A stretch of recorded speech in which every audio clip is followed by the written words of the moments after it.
खेत के चक्कर मेरे पापा जी चले गए 2 महीने से अटका के रखे थे। ये लोग सर झुला देते थे, आगे पीछे ये लोग काम करे थे, ये लोग करने नहीं मांगे थे खेत सर, ये लोग झुला के खाली हड़कने मचा देते थे। पैसा ज़्यादा मांग रहे थे।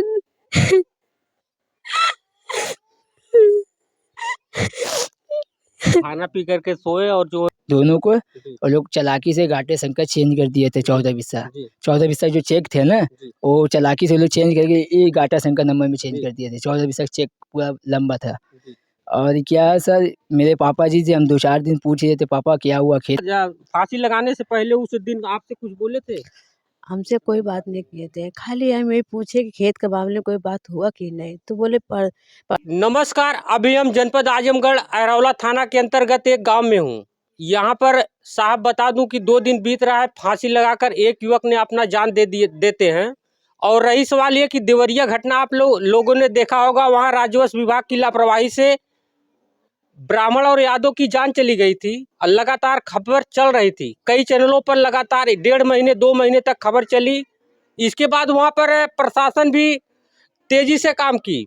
अगर पहले से प्रशासन तेजी से काम की होती, राजस्व विभाग के लोग अगर तेजी से काम किए होते, तो आज शायद वहां पर घटना नहीं घटी होती।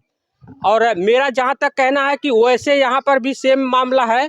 आइए मैं विस्तार रूप से जानकारी लेता हूँ, परिवार से मिलने का प्रयास करता हूँ। ऐसे ही खबर चल रही है कि यहाँ पर भी कुछ जमीन का भी लफड़ा हुआ था, लफड़े के कारण से अपना जान दे देते हैं। कहाँ पे हैं दादाजी? क्या नाम आपका हुआ? सर सनी निषाद। आपके पिताजी थे? हाँ, मेरे उनका क्या नाम था? त्रिभुवन निषाद थे। कैसे उनकी जान गई, कैसे फांसी लगा लिए, क्यों लगा लिए? एक खेत का मामला था सर। किससे था? ये वीरेंद्र निषाद के एक ठो मेरे खानदान पड़दार थे जी। इनका एक ठो गुड्डू थे। 2 आदमी को पहले 7 साल पहले 7 बिस्सा खेत लिखे थे। जी। हाँ, आसान रहिए, अभी आपसे भी बात करेंगे। 14 बिस्सा, 1 मिनट, 7 बिस्सा पहले लिखे थे, पहले करा रहे कि नहीं करा रहे वो लोग।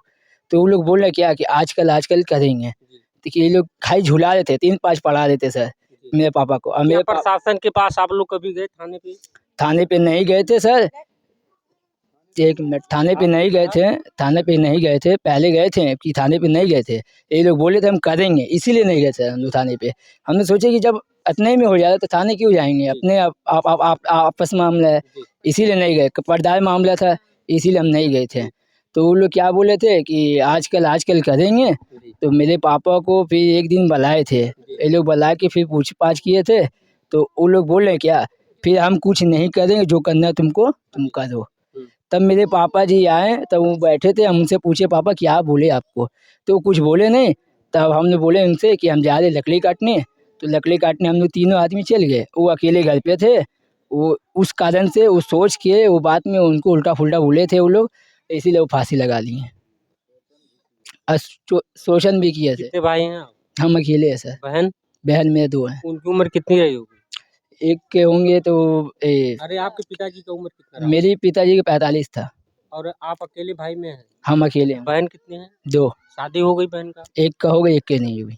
अभी भी एक भाई का आपका बाकी है, अभी बहन का बाकी है? हाँ, मेरा बाकी है, मेरा बहन का बाकी है।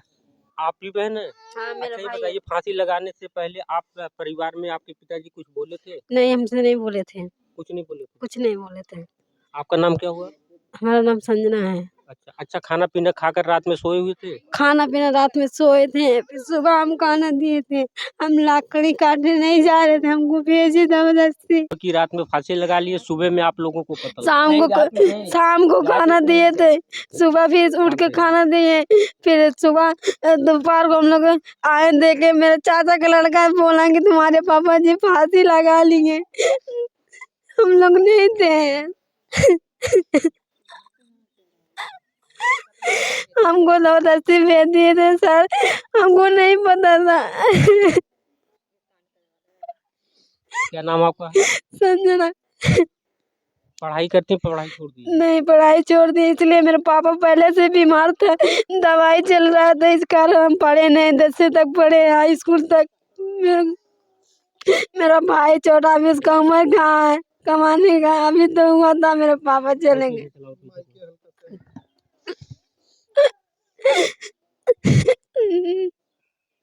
समझ सकते हैं ये बच्ची किस तरीके से अपने पिता के लिए रो रही है, मगर मुझे पूरा विश्वास है कि पूरे परिवार को न्याय मिलेगा। उत्तर प्रदेश में डबल इंजन की सरकार है, बताया जाता है कि बाबा बहुत तेजी से काम करते हैं।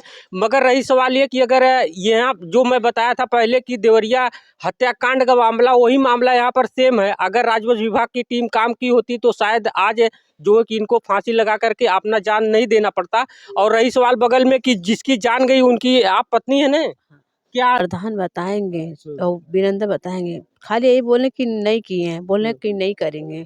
हमको जैसे पैसे वो ज़्यादा, जैसे कहने का मतलब है गाटा संख्या जो है बदल के दूसरा खेत ले लिए, जो खेत लिखाए थे वो खेत नहीं लिए, दूसरा ले लिए। और लेने के बाद डायरेक्ट वो पूरा दादा से जैसे गर्मी गर्मा से बात कर रहे हैं कि हम नहीं करेंगे खेत, जो करना तो कर लो, जो करना तो कर लो।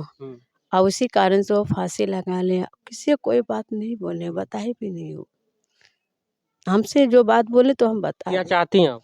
हम इंसाफ चाह रहे हैं, हमको मेरा आदमी नहीं लौट के आएगा, मगर हमको इंसाफ चाहिए। दादाजी इधर आइए, आपके कौन थे वो? मेरे भतीजा थे। क्या कहना चाहेंगे फिर ऐसी घटना घट गई? यही इंसाफ होना चाहिए, सरकार इंसाफ करे, थाना पुलिस इंसाफ करे। आपका क्या नाम हुआ? सोडी राम केवट निसार। अच्छा, पहले से इस बात को आपको कुछ पता था? हम लोगों के खेत के मामले में पता था कि ये 420 का धंधा करके कोई दूसरा नंबर लिखाया और लिखा लिया घर के नज़दीक का नंबर। हाँ, वो कम मालियत का खेत था, ये ज़्यादा मालियत का खेत था जी। और इसके बाद में वो कभी रोता गाता नहीं था, उनके पास आता था जाता था, लेकिन 4 दिन पहले से रोना गाना शुरू कर दिया जब लात मार के उसको ढकेल दिया लोग कि अब कुछ नहीं देगी। हाँ, तब हम लोगों को मालूम चला। हाँ, हम लोग तब तक प्रयास करने जा रहे थे, थाना वाना का मदद लेने जा रहे थे, उसके पहले ये घटना हो गई। अच्छा, ये बताइए, मतलब फांसी लगाने से पहले एक दिन पहले आपसे कुछ बोले थे? कुछ नहीं बोले थे, कुछ नहीं बोले थे। खाली रोता था। पोस्टमार्टम रिपोर्ट अभी आना बाकी है? अभी आना बाकी है। प्रशासन क्या कह रही है, कुछ कह रही है आपसे? प्रशासन तो अभी कुछ बोला ही नहीं, खाली लाश उठा कर ले गया, पोस्टमा मॉडल में भेज दिया, कल उनको दफन वफन कर दिए। हाँ, उनका क्या नाम है जो फांसी लगाए थे? त्रिभुवन।